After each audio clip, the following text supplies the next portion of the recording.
The day she stepped off the train, the whole town of Red Hollow gathered like vultures around fresh rumor, pretending they had come to welcome her when really they had come to measure her worth.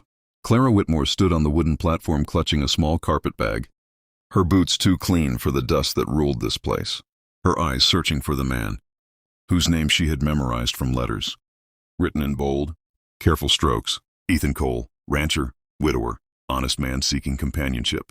The advertisement had been simple, almost painfully so, and desperation had answered it. Behind her the train hissed and pulled away, taking with it the last familiar sound she knew. Before her stood a tall man in a black hat, shoulders broad from years of hard work, his expression guarded but not unkind. When their eyes met, something unspoken passed between them, not love, not even comfort, but recognition of shared loneliness. He tipped his hat. "Miss Whitmore?" She nodded. "Clara," she corrected softly. He took her bag without another word, and together they walked down the boardwalk, under the watchful stares of townsfolk, who whispered about mail-order brides as if they were goods purchased from a catalog instead of women, made of flesh and fragile hope. The ranch sat a mile outside town, framed by open sky and long stretches of golden grass bending in the wind. Clara tried to admire the beauty, but tension clung to her like a second skin. She had learned long ago how to carry herself so no one would see what lay beneath. Bruises fade, she used to tell herself, but memory does not. Ethan showed her the small but tidy house. There were fresh curtains in the window, an awkward attempt at welcome. Supper was quiet that first evening. He spoke little, and she was grateful. Silence felt safer than questions. Yet even in his silence, she sensed he was studying her, not with suspicion, but with care. The way her hand trembled slightly when she reached for the cup. The way she flinched when a door shut too hard in the wind. Days passed in a rhythm of chores and cautious conversation. Clara proved she could cook, mend, and manage a household with steady efficiency. She smiled when appropriate, spoke gently, and never complained. To anyone watching, she was the perfect bride, but Ethan noticed the details no one else did. She avoided the town whenever possible. She startled at raised voices, and she wore long sleeves even under the relentless afternoon sun. He told himself it was modesty, or perhaps habit. It wasn't his place to pry. Yet something about the way she guarded her arms gnawed at him. One evening, a storm rolled in fast and violent. The wind slammed the shutters, and thunder cracked like rifle shots across the plains. Clara dropped a plate when lightning split the sky. The sound of it shattering on the floor seemed to break something inside her. She froze, eyes wide, breath shallow. Ethan stepped forward instinctively, reaching to steady her. She recoiled before catching herself, forcing a thin smile. "I'm sorry," she whispered. He gently took her wrist, not forceful, just enough to reassure, and in that small movement her sleeve shifted. Fabric slid back an inch. Purple and yellow shadows marred her pale skin. He stilled, slowly, carefully, as if approaching a wounded animal. He lifted the edge of her sleeve higher. Clara's breath caught. For a moment she looked ready to run, but she didn't. The bruises were unmistakable, finger-shaped, dark against her arm, some healing, some fresher than they should have been. A silence heavier than the storm settled between them. Ethan's jaw tightened, not in anger at her, but at the unseen hands that had done this. "Who?" he asked quietly. It wasn't accusation. It was promise. Clara's composure cracked. Tears she had swallowed for months finally rose. "He said no one would believe me," she confessed, voice trembling. The man who had sponsored her journey west, who had offered protection in exchange for obedience, had turned cruel when she resisted. The bruises were reminders of lessons, enforced in locked rooms before she ever boarded that train. She had fled the night she learned he planned to follow her west, to claim what he believed he owned. Ethan listened without interruption, his expression darkening not with judgment but with a fierce, controlled rage. "You're safe here," he said at last, lowering her sleeve gently as though covering a sacred wound. The words were simple, but the way he spoke them carried weight. Clara searched his face for doubt, for the flicker of disbelief she had grown used to seeing in others. She found none, only steady resolve. Outside, the storm began to ease, rain softening against the roof. Inside, something shifted. For the first time since answering that advertisement, she felt a fragile thread of hope.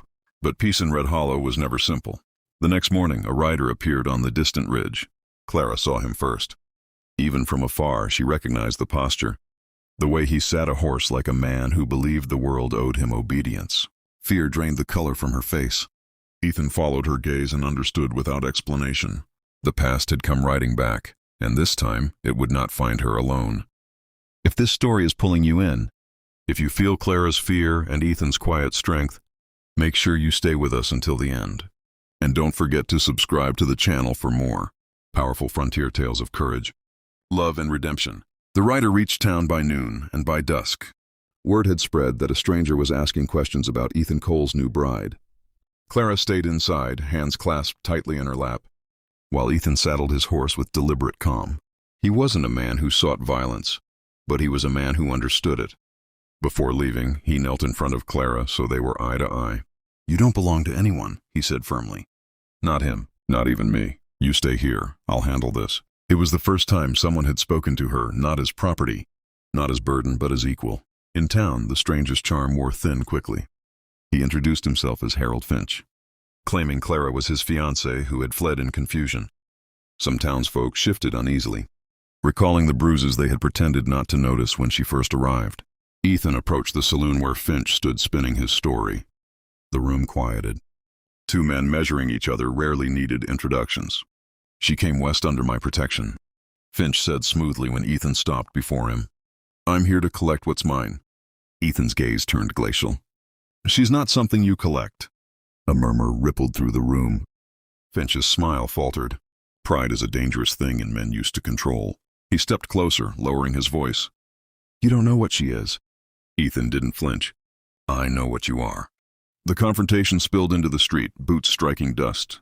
No dramatic draw of pistols, just raw, restrained fury. Finch lunged first. Confident cruelty would win, as it always had. But Ethan fought with purpose, not ego. Every blow he landed carried Clara's unspoken pain behind it. When Finch finally fell, bloodied and gasping, Ethan didn't finish him. Instead, he stepped back. "Leave," he ordered. "And if you ever ride near my land again, you won't leave standing." The warning needed no repetition. By the time Ethan returned home, twilight painted the sky in bruised shades of purple and gold, the same colors that had once marked Clara's skin. She stood on the porch waiting, fear etched across her features. When she saw he was upright and steady, relief nearly buckled her knees. He dismounted and approached slowly, giving her space to read the truth in his expression. "He's gone," he said simply. "No boasting." No details meant to frighten her further. Clara stepped forward then, closing the distance she once kept so carefully guarded. "You didn't have to fight for me," she whispered. Ethan shook his head.